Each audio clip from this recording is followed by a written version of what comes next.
Max Palmer was a well-known figure because he was 7'6", something like that. Huge. And he was a high school student in Walnut, Mississippi, which is not the Walnut up in County, but the one over in the Delta, they were saying. And it was an event when the Walnut basketball team would come to town and Max would play. He didn't, I never saw him play, but I understand he didn't play any defense. He just Camped out out under of the basket, and all the young white boys couldn't get up there and stuff him. He could probably be just dunked on now, you know. But he'd kiss it off the glass, and it'd be in the paper 20 and 30 more. But he was a figure. And there'd be Max sightings. He'd be sighted going into the drugstore or something, and somebody was lucky to see Max Palmer there. And so, it's just part of my youth. He did go to Hollywood and played a giant in some of the movies. The science fiction movie, The Thing, he was in that. And he got on the pro wrestling tour, which was all an act, of course. And he would come in, he had a name, not Max Palmer, I don't know what it was. I've heard what it was, you might remember. I can't remember that. It's the next phase when he became a preacher. Yeah, and he was sort of doing both things. And I think his name, wrestling, had something to do with the ministry. Goliath for Christ, that's what he was, Yeah. exactly. Goliath for Christ. So he was a preacher, and he was doing this. Well, he died, I guess. I've got a picture of I it. don't know. Yeah, you do, of course you do. And I don't know, we got to talk about our barber. We had the same barber who was a childhood friend of Max's, or so he said, at least he knew about him. So we would talk about it, and sometime the word came to us he was buried in Randolph, Mississippi, which is, there's no downtown Randolph, there's no point that you can call the center of Randolph. Some of it's in Fayette County, people that call themselves from Randolph, they live in, most of it is in Pontotoc County. But anyway, that's where he is buried, we learned somehow or other.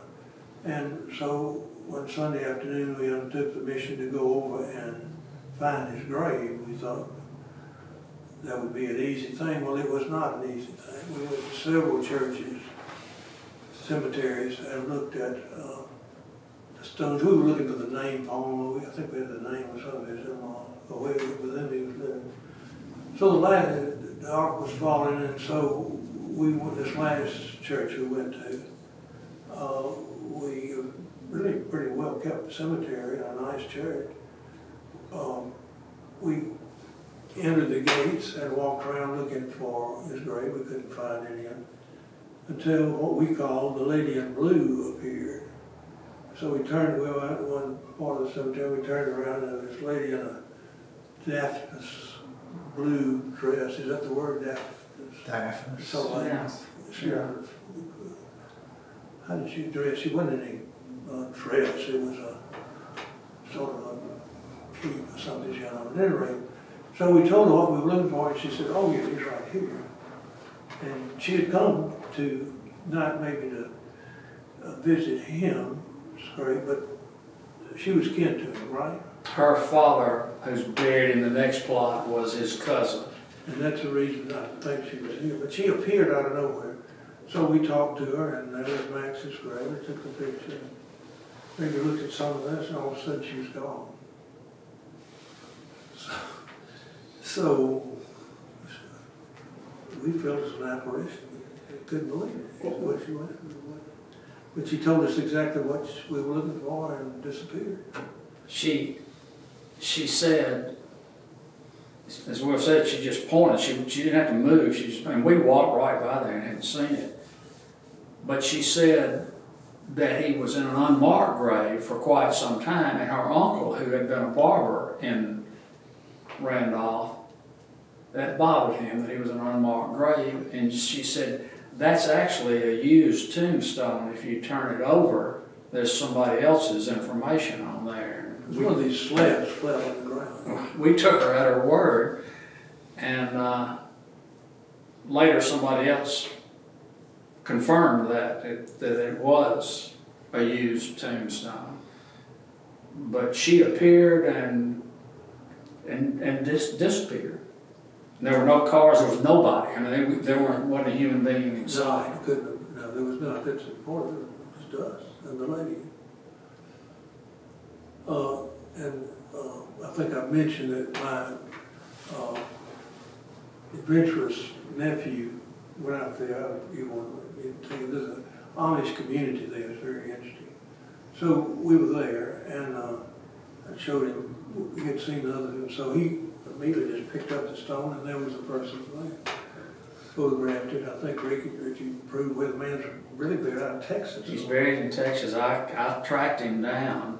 His name was Jack, nicknamed Happy Mings, and somebody had gone to the trouble of getting him his name and his. Let's see, there's a man dressed in hunting gear on one side, on his side, on Jack's side of the tombstone, and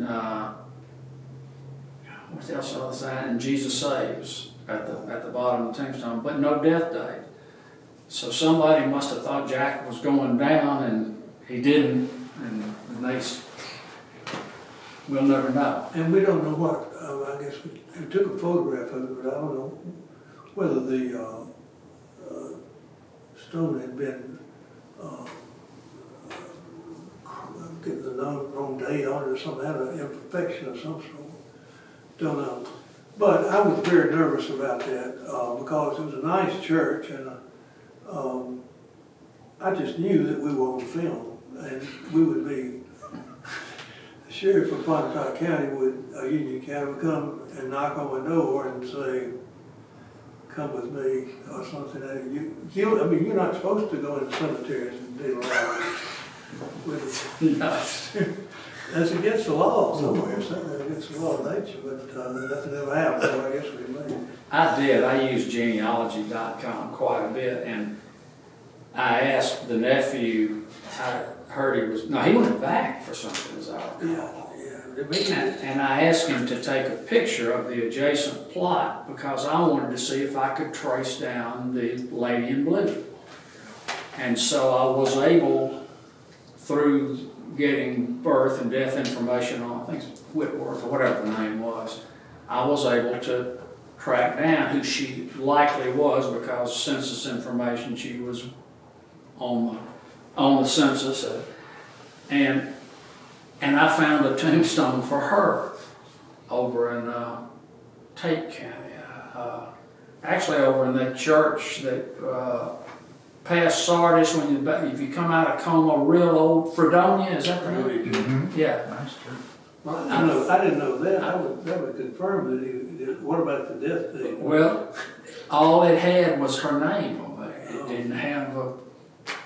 So I just decided at that point I'd gone far enough. Well, I think that adds to the mystery of it. I mean, obviously she was an apparition. She was of the other world, I think. She wanted us to find his grave, and we wouldn't have found it had she not appeared. So that's the story of Max.